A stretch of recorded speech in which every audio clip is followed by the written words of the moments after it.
రాబోయే 3.5 ఏళ్లలో రాష్ట్రంలో 20 లక్షల ఇండ్లు కట్టించి తీరుతామని రాష్ట్ర రెవెన్యూ, గృహ నిర్మాణ, సమాచార, పౌర సంబంధాల శాఖ అధికారి పొంగులేటి శ్రీనివాసరెడ్డి తెలిపారు.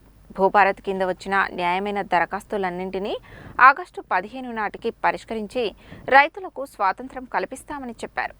ఆదివారం నల్గొండ జిల్లా నకరేకల్ నియోజకవర్గ కేంద్రంలోని మినీ స్టేడియంలో నిర్వహించిన ఇందిరమ్మ ఇండ్ల లబ్ధిదారుల మంజూరు పత్రాల పంపిణీ కార్యక్రమానికి రాష్ట్ర రెవెన్యూ, గృహ నిర్మాణ, సమాచార, పౌర సంబంధాల శాఖ మంత్రి పొంగులేటి శ్రీనివాసరెడ్డి ముఖ్య అతిథిగా హాజరై లబ్ధిదారులకు ఇండ్ల మంజూరు పత్రాలను పంపిణీ చేశారు. ఈ సందర్భంగా ఆయన మాట్లాడుతూ భూభారతి అమలులో భాగంగా రాష్ట్ర వ్యాప్తంగా నిర్వహించిన రెవెన్యూ సదస్సులలో 8,60,000 దరఖాస్తులు వచ్చాయని, వాటిని ఆగస్టు 15 నాటికి పరిష్కరించి రైతులకు స్వతంత్రాన్ని కల్పించాలన్న లక్ష్యంతో పనిచేస్తున్నామని తెలిపారు. ప్రతి పేదవానికి ఇందిరమ్మ ఇండ్లు ఇస్తామని, లబ్ధిదారులు 400 నుండి 600 చదరపు అడుగులలో ఇళ్లు నిర్మించుకోవాలని చెప్పారు. గతంలో చేపట్టి మొండిగోడలు దర్శనమిస్తున్న ఇళ్లకు పారదర్శకంగా లబ్ధిదారులను ఎంపిక చేయాలని జిల్లా కలెక్టర్ను ఆదేశించారు. భూభారతి చట్టం భూములున్న ఆసాములకు చుట్టమైందని, భూభారతిపై నిర్వహించిన రెవెన్యూ సదస్సులలో రాష్ట్ర వ్యాప్తంగా 8,60,000 దరఖాస్తులు అందాయని తెలిపారు.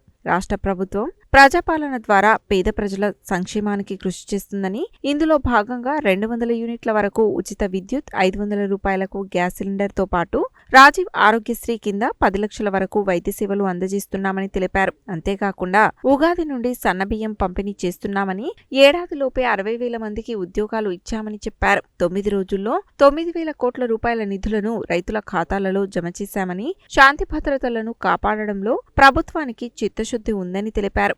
నల్గొండ జిల్లాలోని సాగునీటి ప్రాజెక్టులను గత ప్రభుత్వం పట్టించుకోలేదని, ఎస్ఎల్బీసీని గత ప్రభుత్వం గాలికి వదిలేసిందని విమర్శించారు. శాసనమండలి చైర్మన్ గుత్తా సుఖేందర్ రెడ్డి మాట్లాడుతూ భూభారతి తెచ్చిన ఘనత రాష్ట్ర ప్రభుత్వానిదేనని అన్నారు. అధికార యంత్రాంగం ప్రజా సమస్యల పరిష్కారమే లక్ష్యంగా పనిచేయాలని సూచించారు. రాష్ట్రంలో అడిగిన ప్రతి ఒక్కరికి ఇందిరమ్మ ఇండ్లు వస్తాయని, అవసరమైతే నిబంధనలు సడలించైనా ప్రతి పేదవాడికి ఇల్లు ఇవ్వాలని అన్నారు. ప్రజాప్రతినిధులు నిరంతరం ప్రజల్లోనే ఉండాలని సూచించారు. సన్నబియ్యం, రైతు భరోసా, రైతు బీమాతో ప్రజల్లో సంతోషం వ్యక్తమవుతుందని చెప్పారు. సమావేశానికి అధ్యక్షత వహించిన నకరేకల్ ఎమ్మెల్యే వేముల వీరేష్ మాట్లాడుతూ రామన్నపేట, నకరేకల్ మండలాలకు తహసీల్దార్ కార్యాలయాల భవనాలు మంజూరు చేయాలని, కట్టంగూరులో ప్రభుత్వ భూమి సమస్యలను పరిష్కరించాలని కోరారు. జిల్లా కలెక్టర్ ఇలా త్రిపాఠి మాట్లాడుతూ దివంగత ప్రధాని ఇందిరాగాంధీ పిలుపునిచ్చిన గరీబీ హటావో నినాదాన్ని సాకారం చేసేందుకు రాష్ట్ర ప్రభుత్వం కృషి చేస్తుందని తెలిపారు. పేదరికం తొలగించేందుకు కృషి చేస్తుందని, భూ సమస్యల పరిష్కారానికి భూభారతి చట్టాన్ని తీసుకువచ్చిందని తెలిపారు. పేదవాడి కడుపు నింపేందుకు ప్రభుత్వం సన్నబియ్యం సరఫరా చేస్తోందని చెప్పారు. ఇందిరమ్మ ఇండ్ల జాబితాను పారదర్శకంగా తయారు చేస్తామని, ఇందులో ఎలాంటి రాజకీయ జోక్యం లేదని స్పష్టం చేశారు. ఈ కార్యక్రమంలో భువనగిరి ఎంపీ చామల కిరణ్ కుమార్ రెడ్డి, ప్రభుత్వ విప్ బీర్ల ఐలయ్య, ఎమ్మెల్సీలు శంకర్ నాయక్, నెల్లికంటి సత్యం, ఎమ్మెల్యేలు బత్తుల లక్ష్మారెడ్డి, కుంభం అనిల్ కుమార్ రెడ్డి, మందుల శామెల్, శాసనమండలి మాజీ డిప్యూటీ చైర్మన్ నేతి విద్యాసాగర్, రెవెన్యూ వ్యవహారాల అదనపు కలెక్టర్ శ్రీనివాస్ తదితరులు పాల్గొన్నారు. రాష్ట్ర ప్రజలకి ప్రజా ప్రభుత్వము ఒక మంచి కార్యక్రమం చేస్తే ప్రజల స్పందన ఎలా ఉంటుందో అని తెలిసే విధంగా ఎన్ని వ్యవసాయ పనులున్నా రైతాంగం మొత్తం, ముఖ్యంగా ఆడబిడ్డలందరూ పెద్ద ఎత్తున ఇక్కడికి తరలి వచ్చినందుకు నా పక్షాన, రాష్ట్ర ప్రభుత్వ పక్షాన, గౌరవ ముఖ్యమంత్రి రేవంత్ రెడ్డి గారి పక్షాన, అదే రకంగా ఈ జిల్లా నుంచి ఇంకిద్దరు నా సహచర మంత్రులు ఉన్నారు. ఒకటి కోమటిరెడ్డి వెంకటరెడ్డి గారి పక్షాన, రెండవది ఉత్తమ కుమార్ రెడ్డి గారి పక్షాన కూడా మనస్ఫూర్తిగా మీ అందరికీ అభినందనలు, కృతజ్ఞతలు తెలియజేస్తున్నాను. చాలా సంతోషం. చాలా సుదీర్ఘంగా చెప్పాల్సిన అంశాలు చాలా ఉన్నాయి. ముందు ఇందిరమ్మ ఇళ్ల విషయం మీకు తెలపాల్సిన కొన్ని అంశాలు ఉన్నాయి.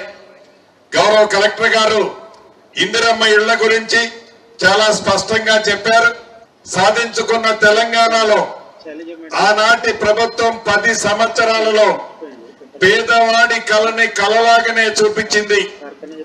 ఎప్పుడు ఎన్నికలు వచ్చినా, అది నిజమైన ఎన్నికలు కానీ, బై ఎలక్షన్స్ కానీ, ఎన్నికలు వచ్చినప్పుడు బొమ్మలు చూపించేది, టీవీల్లో యాడ్స్ ఇచ్చేది, పేపర్లో పెంట్ లైన్ లో ప్రింట్ పేజీలో అద్భుతమైన బొమ్మలు చూపించి మీరు ఓట్లేసినట్లయితే ఈ ఎన్నికల తర్వాత సింగిల్ బెడ్రూమ్ కాదు, డబల్ బెడ్రూమ్ ఇల్లు ఇస్తానని మాయమాటలు చెప్పేది.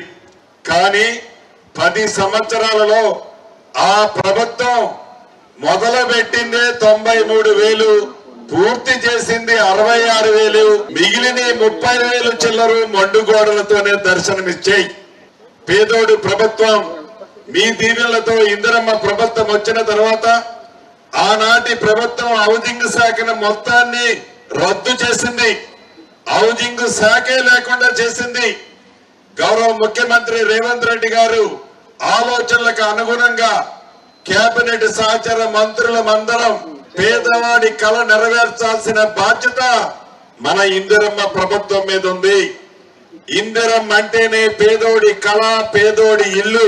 అటువంటి ఇందిరమ్మ ప్రభుత్వంలో ఇల్లు ఇచ్చే ప్రణాళిక మన ప్రభుత్వం పెద్ద ఎత్తున చేపట్టాలి అని తలంచి మొదటి విడత రాష్ట్ర వ్యాప్తంగా 4.5 లక్షల ఇల్లు ఇచ్చే దానికి శ్రీకారం చుట్టి ప్రతి నియోజకవర్గానికి తక్కువలో తక్కువ 3,500 ఇళ్లు ఇస్తూ ఇది నిరంతరము ఇచ్చే కార్యక్రమం. ఒక్కసారి 3,500 ఇచ్చి చేతులు దులుపుకునే ప్రభుత్వం కాదు. దయచేసి నా ఆడబిడ్డలు గుర్తించాలి. ఇందాక సత్యన్న చెప్పారు, ఏ నియోజకవర్గానికి పైన 3,500 ఇళ్లు సరిపోవన్నా మాకు కనీసం ఇంకొక 1,000-1,500 ఇయ్యండి అని అడుగుతున్న మాట నిజం. అది అవసరం కూడా ఉంది. ఆనాటి 10 సంవత్సరాల ఒత్తిడి ఈనాడు ప్రజాప్రతినిధుల మీద ఉన్నమాట వాస్తవం. కానీ ఈ ప్రభుత్వం 4.5 లక్షల ఇళ్లు కట్టడం అంటే 22,500 కోట్ల రూపాయలు అవసరం. ధనిక తెలంగాణ రాష్ట్రం 8,19,000 కోట్లు ఆనాటి ప్రభుత్వం అప్పు చేసిపోతే ప్రతి నెల అప్పు మెత్తి కలిపి 6,500 రూపాయల కోట్లు బ్యాంకులకి కడుతూ పేదవాడి చిరకాల కోరిక, చిన్న కోరిక, వాళ్ళ కళ ఇందిరమ్మ ఇల్లు ఇచ్చే దాంట్లో భాగంగా మొదటి విడత 4,50,000 ఇల్లు ఇస్తూ ప్రతి నియోజకవర్గానికి 3,500 ఇచ్చాం. ఈ రాబోయే 3.5 సంవత్సరాలలో ఆడబిడ్డలు చాలా క్లియర్ గా వినాలి. రాష్ట్ర వ్యాప్తంగా టీవీల ముందున్న ఆడబిడ్డలు కూడా వినాలి. ఇప్పుడు నీది ఏ కులమని అడగల, నీది ఏ మతమని అడగల, నువ్వు మొన్న ఎవరికి ఓటేసావని అడగల, నా కండవ కప్పుకుంటేనే నీకు ఇల్లు ఇస్తానని చెప్పటం లేదు. పేదవాడు అయ్యుంటే చాలు, పేదవాడు అయ్యుంటే చాలు, పేదవాడికి ఇందిరమ్మల్ని ఇవ్వాలి అని దృఢ సంకల్పంతో మొదట విడత ఇస్తున్నాము. మళ్ళీ 3 సార్లు ఇస్తాము. ఈ రాబోయే 3.5 సంవత్సరాలలో తల తాకట్టు పెట్టైన 20 లక్షల ఇల్లు ఈ రాష్ట్రంలో కట్టిస్తాము. 20 లక్షల ఇల్లు ఇచ్చిన తర్వాతనే మళ్ళీ అసెంబ్లీ ఎన్నికల్లో మీ గుమ్మానికి వచ్చి ఓటు అడుగుతాము. ఇది కాంగ్రెస్ పార్టీ సిద్ధాంతం. ఇది ఇందిరమ్మ ప్రభుత్వం యొక్క పట్టుదల. తల తాకట్టు పెట్టైన పేదవాడి కళ నెరవేర్చే బాధ్యత మీ దీవెనలతో ఉన్న ఈ ప్రభుత్వాన్ని కూడా మనస్ఫూర్తిగా చెప్తున్నాను. ఈ 3 కావాలంటే తెలంగాణలో ప్రజాపాలన వచ్చి ఇందిరమ్మ రాజ్యం వస్తే ఈ 3 నెరవేరుస్తామని చెప్పేసి పెద్దలు గౌరవనీయులు ఈ రాష్ట్ర ముఖ్యమంత్రి రేవంత్ రెడ్డి గారు ఆనాడు ఇక్కడ ఎన్నికల ప్రచారానికి వచ్చినప్పుడు మన పెద్దన్న సీనన్న కూడా మనకు హామీ ఇవ్వటం జరిగింది. హామీ ఇచ్చిందే తడువుగా మనకు సన్నబియ్యం ద్వారా పేదవాళ్ళ కడుపు నింపడంతో పాటు ఈరోజు మన సొంత ఇంటి కలను కూడా నెరవేర్చడానికి మనం ముందుకు వచ్చిన సీనన్న గారికి మనస్ఫూర్తిగా ధన్యవాదాలు, స్వాగతం తెలియజేస్తూ చాలా సంతోషంగా ఉంది. నేను ఎక్కువ సాంకేతిక విషయాన్ని మాట్లాడకుండా ఈరోజు ఒక వ్యక్తిగత విషయం మీ అందరికీ తెలియచేయబోతున్నాం with the permission of honourable minister sir. So ఇందాక మన తుంగతుర్తి ఎమ్మెల్యే గారు ఇందిరాగాంధీ గారి గురించి మాట్లాడారు. ఇందిరాగాంధీ గారి నిజంగా ఒక నినాదం ఇచ్చింది, గరీబీ హటావ్, పేదరికంని తొలగించు. ఆమె ప్రయాగ్రాజ్ ఉత్తరప్రదేశ్ నా సొంత ప్రాంతంలో పుట్టిన ఒక బిడ్డ. చాలా చిన్న వయసులో ఆమెకి తండ్రి కమలా గారు కూలిపోవడం చాలా బాధాకరం విషయం. దాని తర్వాత ఆమె ఆల్మోస్ట్ 5-9 భాషలు నేర్చుకునింది. ఆ భాష నేర్చుకొని తర్వాత జవహర్ లాల్ గారు, తర్వాత లాల్ బహదూర్ శాస్త్రి గారు, తర్వాత మన దేశానికి ఫస్ట్ మహిళా ప్రధానిగా అయింది. ఇప్పుడు మనం అమెరికా లాంటివి పెద్ద డెవలప్ అయిన ప్రజాస్వామ్యం చూస్తే కూడా అక్కడ ఇప్పటి వరకు ఒక మహిళా ప్రెసిడెంట్ కానీ మహిళా ప్రధాని ఇప్పటి వరకు కాలే. ఆ ఘనత ఇందిరాగాంధీ గారికి ఉంది.